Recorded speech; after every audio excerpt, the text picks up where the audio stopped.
మనిషి ఎందుకు ఎప్పుడూ అసంతృప్తిగా ఉంటున్నాడు? అంత డబ్బు, అంత సౌఖ్యం ఉన్నా మనసు ఎందుకు ఖాళీగా ఉంటుంది? ఈ ప్రశ్నలకు సమాధానం కోసం మనం ఎన్నో పుస్తకాలు చదువుతాం. కానీ నిజమైన సమాధానం మాత్రం భగవద్గీత అనే మహాగ్రంథంలో ఉంది. భగవద్గీత ఏ మత గ్రంథమో కాదు, అది మనిషి జీవితానికి దర్పణం. మన సమస్యలు బయట లేవు, మన సమస్యలు మన ఆలోచనల్లో ఉన్నాయి.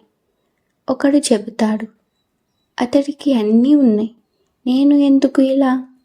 ఇంకొకడు అంటాడు, నేను ఇంకా సంపాదించాలి, అప్పుడే సుఖం.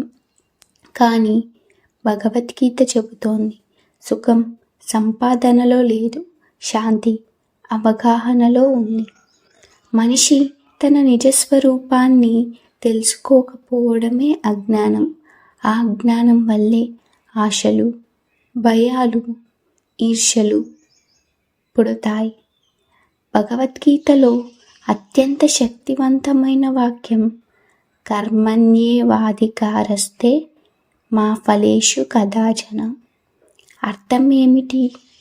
నీకు కర్మ చేయడం పైనే అధికారం, ఫలాన్ని నియంత్రించే అధికారం నీకు లేదు. మన దుఃఖానికి కారణం కర్మ కాదు, కర్మ ఫలంపై ఉన్న ఆశ. పని చేయి, కానీ ఫలంతో నీ ఆనందాన్ని కట్టిపెట్టకు, అప్పుడే జీవితం తేలికగా మారుతుంది. ఈ ప్రపంచం ఒక మాయ. ఎవరినైనా చూసి మనం అనుకుంటాం, వాడు చాలా సంతోషంగా ఉన్నాడు, కానీ అతని గుండెల్లో ఏముందో మనకు తెలియదు. భగవద్గీత చెబుతోంది, భోగాలు తాత్కాలికం, వాటితో వచ్చే సుఖం కూడా తాత్కాలికమే. నిజమైన ఆనందం అంటే లోపల ప్రశాంతత. నేను ఈ శరీరం కాదు, నేను ఈ పేరు కాదు, నేను ఈ హోదా కాదు, నేను ఆత్మను. ఈ భావన మనలో స్థిరపడితే భయం తగ్గుతుంది, కోపం తగ్గుతుంది, అసూయ తగ్గుతుంది, జీవితం ప్రశాంతమవుతుంది. భగవద్గీత మనల్ని దేవుడిని చేయమని కాదు, మనల్ని మనిషిగా మార్చమని చెబుతుంది. భగవద్గీత చదవాల్సింది పరీక్షల కోసం కాదు, ఉపన్యాసాల కోసం కాదు. ఇది యుద్ధభూమిలో చెప్పబడింది. ఎందుకంటే మన జీవితం కూడా ఒక యుద్ధమే. మనసుతో యుద్ధం, ఆశలతో యుద్ధం, భయాలతో యుద్ధం.